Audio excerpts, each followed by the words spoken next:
So you might look at my title and think, wow, is her title about her fear about revising this application? And I have to admit, there is a little bit of that fear. But the actual title, Facing Fear, is the title of our R01. And it stands for Facilitating Adaptive Coping with Fear of Recurrence Among Breast Cancer Survivors. So you can take the title two ways, right? So our objectives today, you can see on the screen. The reason why I put in a couple of, kind of didactic parts before I get to what I really need from you is because as a new investigator, I really needed, when I got my scores back, I needed a little bit more information to discern the difference between impact scores and percentiles and Paylines and all of that. So if there are any other new investigators or fellows in the room, I will give you like a 3-minute overview of some of that stuff, just to try to help you on your journey. But the main reason that I wanted to talk with you today is because I need your help and your wisdom in coming up with ways to better or to best address some of the reviewer comments that I find really tricky to address. So I would be delighted to have some of your input on that. So we conducted a pilot study in 2016 that is the basis for this R01 application. And here you can see our timeline, the different benchmarks that we met, through the study process. The one thing that I will say, and there are lots of people to thank in the room for this, but we were able to enroll 91 breast cancer survivors in 10 weeks of active recruitment, which shows that this is definitely a feasible study, and reviewers were impressed with that. We submitted the R01 application last October, and we got our scores back on, I take that back, this should be March 20th. I just noticed that mistake. But can you imagine having to wait almost 6 months to find out if your work is valued or not? I'm a behavioral scientist, and in psychology, we believe in immediate reinforcement. That's the most compelling form of reinforcement. And so somebody needs to call the NIH to say, your methods are not consistent with behavioral science. But anyway, we're working on the resubmission now, and it's due the end of June, early July. So the good news about all of this is that on first submission, our team scored at the 10th percentile. And so that is great because I've had lots of non-discussed R01 applications. So I was so thrilled, our whole team was thrilled about this. And this looks like a really good score for those of you who know what percentiles means, right? Like you're excited for me, right? I see the excitement on your face. But the bad news is that the National Cancer Institute Payline is at the 8th percentile. So it's kind of like, when you're in high school and, you are liking, this cute guy or gal, whatever suits you, but they're just not that into you. And that's kind of how I felt, where it's like, oh, bummer. So it was such a great score, but they're just not that into me. So anyway, I wanted to share for those of you who aren't that up on impact scores and percentiles, your impact score is based on the 5 review criteria. We'll talk more about those in a minute, and also some other review criteria that reviewers look at.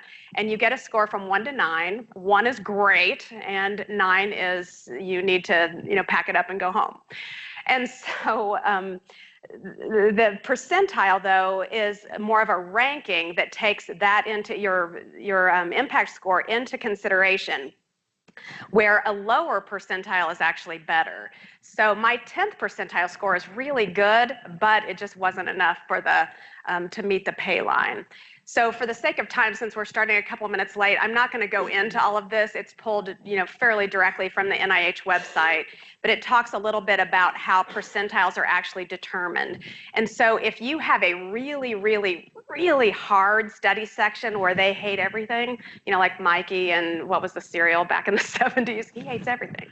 But anyway, if your study section is really, really hard, your impact score may be fairly high, which is not great, but your percentile score may be really low, which is kind of what happened to us, as you'll see here in just a moment.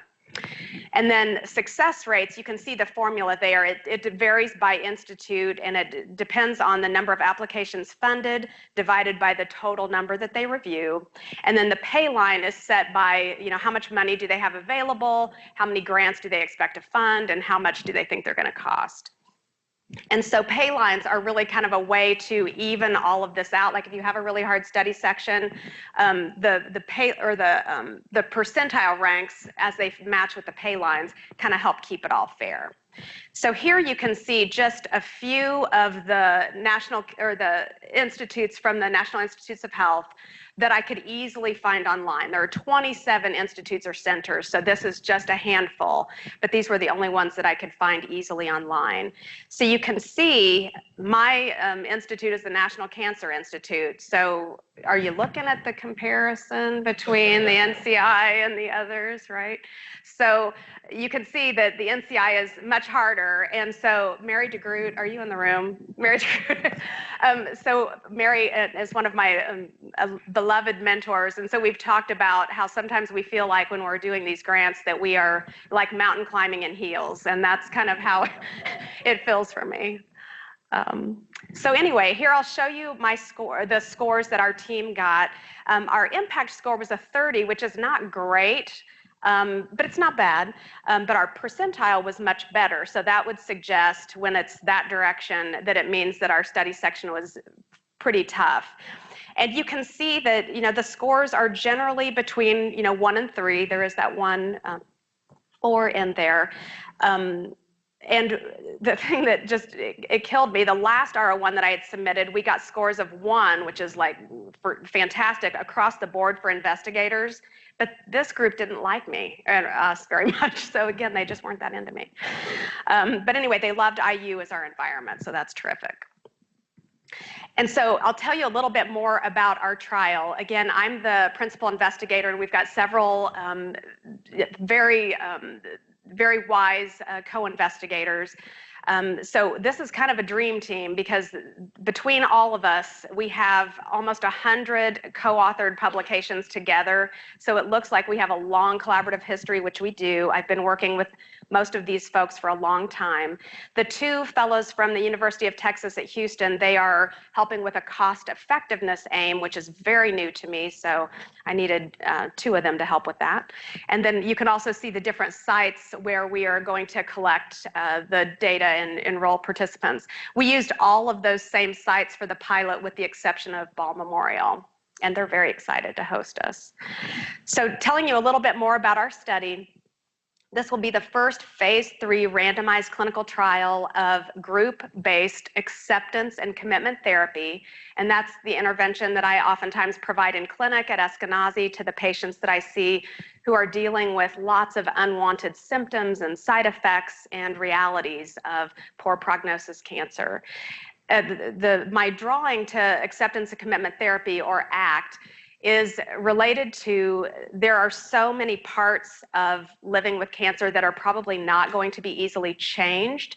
And so people need to find skillful ways to be able to accept the things that are not going to change. So if you're diagnosed with cancer and you're treated and the treatment has gone really well for you and you are disease-free, you are probably, if you have a brain in your head, you're probably still going to have some fear or some concern about it potentially coming back one day. And so I don't ever think that that fear is going to go away. And in fact, it can be motivating for people because it helps them to stay on top with their healthcare behaviors and to quit smoking and to, drink less alcohol and, regulate their weight and things like that. But sometimes for a lot of the people that I work with in clinic, their fear of recurrence is like right here and they can't see without it being in their face. And so acceptance and commitment therapy helps to kind of move it where it's still there. It's still there. You can look at it, but you don't have to have it like right in your face. And so I'm trying to develop interventions, and acceptance and commitment therapy is one of these interventions that helps survivors to be able to deal with their understandable concerns with greater ease.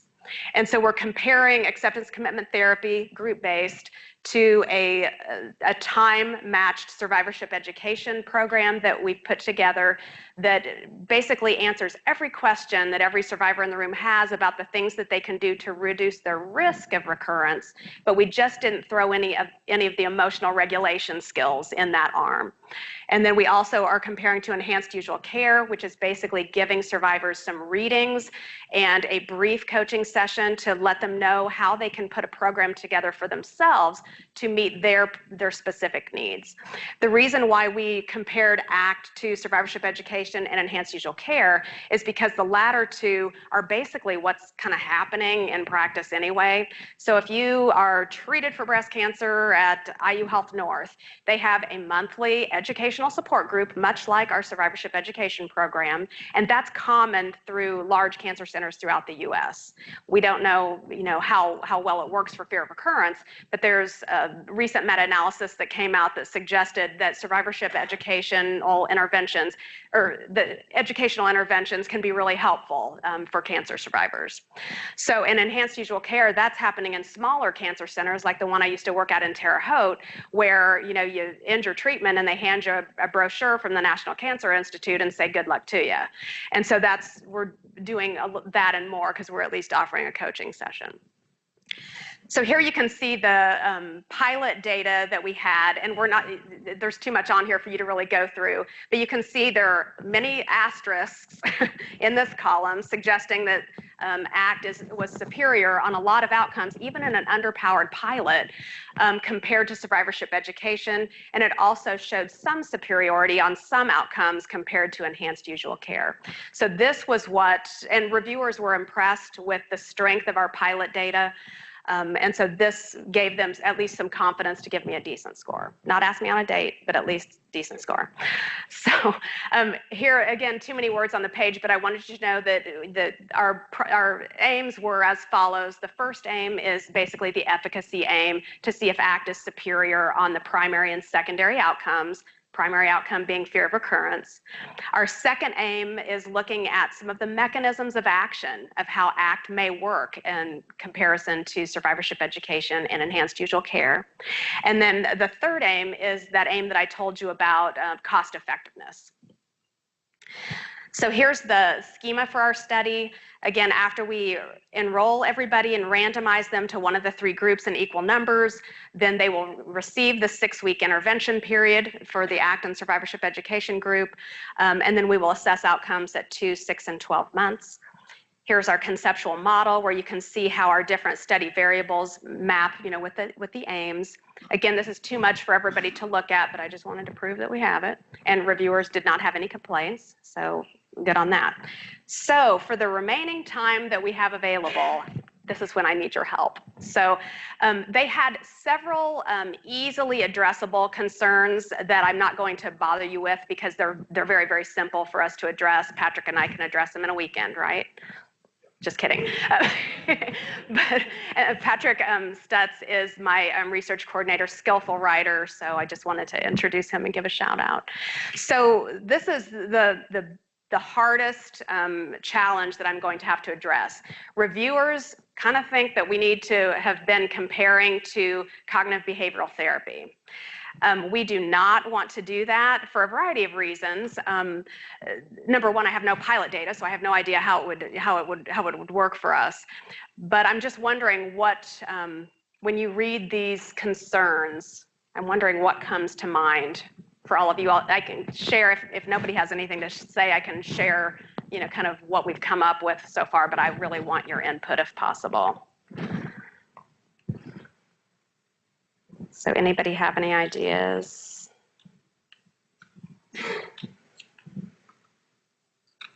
You're stumped, so am I. I get it. Well, still, Shelley. Oh, yeah, go ahead. Shelley, is there a comparison group that you're proposing? I may have missed that part. Yes, survivorship education as well as enhanced usual care. So those are and survivorship education is an active comparator, where it's time matched, there's it has the potential to be helpful based on the meta-analysis that I talked about. It was published in the Journal of Clinical. So are they getting at that they want a therapeutic comparison group? I think they want a psychological comparison, because that's what the one, I can't remember. Yeah, but they want a psychologically oriented intervention, cognitive behavioral therapy, which is just totally kind of, it has nothing to do with our pilot. So I was kind of stunned. Well, it sounds to me like they're looking for a comparative effectiveness kind of approach. And my question is whether you sort of describe the landscape now as all people get these days are an educational intervention or a enhanced Pamphlet. visual care. And so so it strikes me that there is an underlying argument that maybe you haven't made, which is you're comparing it to what people are doing. I mean, has anybody compared cognitive behavioral therapy to what's currently being done, or is anybody out there using cognitive behavioral therapy as a routine for these patients? Yeah, and so there are several trials that have tested cognitive behavioral therapy for fear of recurrence. And the largest trial was a null trial because it was no better than a support group. There were a couple of other trials that have been done, and the effects are usually small to moderate, usually in the 0.35 range for CBT. And so that was one of the other reasons why in practice, years ago, why I started using acceptance commitment therapy, because CBT was kind of falling flat. Because survivors were telling me, you're trying to tell me to change my thoughts about this, but it could come back. There could have been a floating cell. I could have a recurrence. And so CBT was just not landing as well as ACT has been landing in my clinic. And so that's why I wanted to do this pilot. Is what you just said, is that said in your submission? I mean, because that's what I wonder is if the person heard what you just said now, would they have made this comment? Right.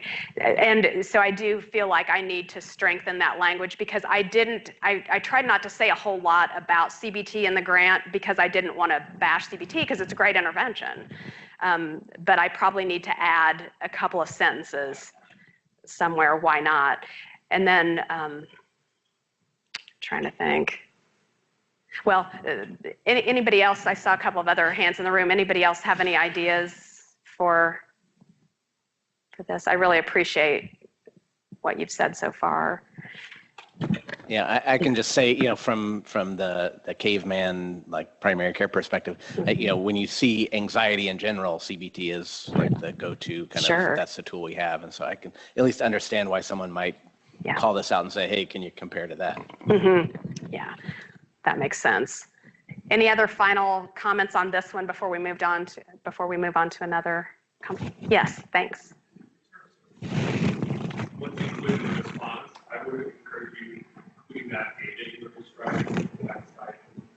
Maybe tonight will get away from the personal experience or your limited space. But it's talking scientifically about why this is not necessarily the idea.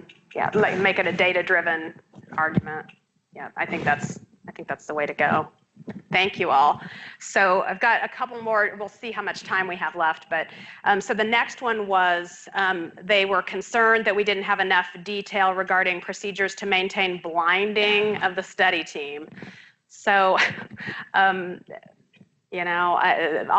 think what I said in there originally is that the research coordinator would be the person who does the randomization, handing out the randomization envelopes, and that would be the only person, on the team who was aware of the randomization assignments.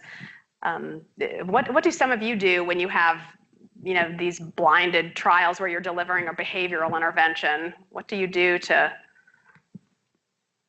pass muster on this? Do you have everybody on your team blind? Shelley, this is Teresa. I would say that you have to make statements that your staff is going to be blinded, even though I know you just talked about your coordinator, but you have to be very explicit. And then do they want to make sure that you and your investigators are blinded too?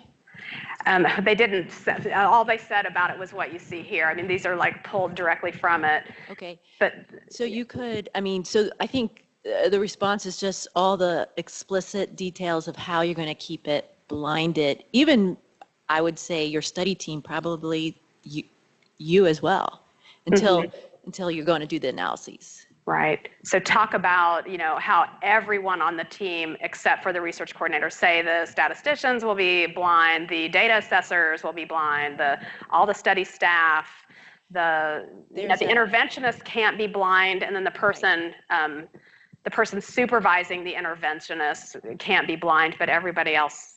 Right, and like the cross key is password protected, so it's just very explicit. Okay, that sounds great. Thank you, Teresa. Yeah. Okay, and then we still have a couple minutes left. So they also said that we have a large study team with a complex structure, and I have no experience leading a team this large. And I would disagree, because we've conducted, 7 trials in 7 years, 8 years, and teams, we usually conduct sites, like 5 sites, 4 or 5 sites. I usually have teams as large as 12 to 15. So I think I just need to repackage all of that. But can you think of anything else? I'm afraid to say anything like, but I'm a new investigator and I'm promising and I need experience. I don't want to say that because I don't want to make them nervous. So how would you all handle this back when you were a junior investigator? Shelley, one idea is if you have somebody on the team who can sort of vouch for helping identify big team issues where they could be your advisor on those issues. Do you have that already in the description? Probably not as explicitly as I should, but I could, Vicki Champion has been consistently funded by the NCI for, 25 years. So I could maybe increase her FTE a little bit, and then, but like what exactly would I say? I think if you just described a process where she could work with you to help you resolve any issues that have to do with team dynamics that come up, to me, that would be acceptable. Okay. All right. Anybody else have any ideas on? Shelley, this is Teresa. I would say that I think going to Vicki, because she's a very senior co-author, maybe talk about the weekly structure of how you guys will meet and how the different team members will be responsible for the different parts. Okay. And, again, like what Mike said about dealing with conflict and so forth. But also I would say that Kurt Kroenke has really good processes too for managing a team. Maybe you can take some language from him as well. Okay, that sounds great. Yeah. I know Kurt. I learned everything I know from Kurt. So, and I think we're out of time. So if anybody wants to hang out after and help me with this issue, I'd be happy to hear from you. Thank you so much for your time today. I really appreciate your attention, and I also wanted to give a quick thank you to IU Health and Walter Cancer Foundation for funding all of my work, and also to all of my mentors, including Mary DeGroot, Kurt Kroenke, Vicki Champion, and Greg Sachs. And thanks to Regenstrief for letting me sit here.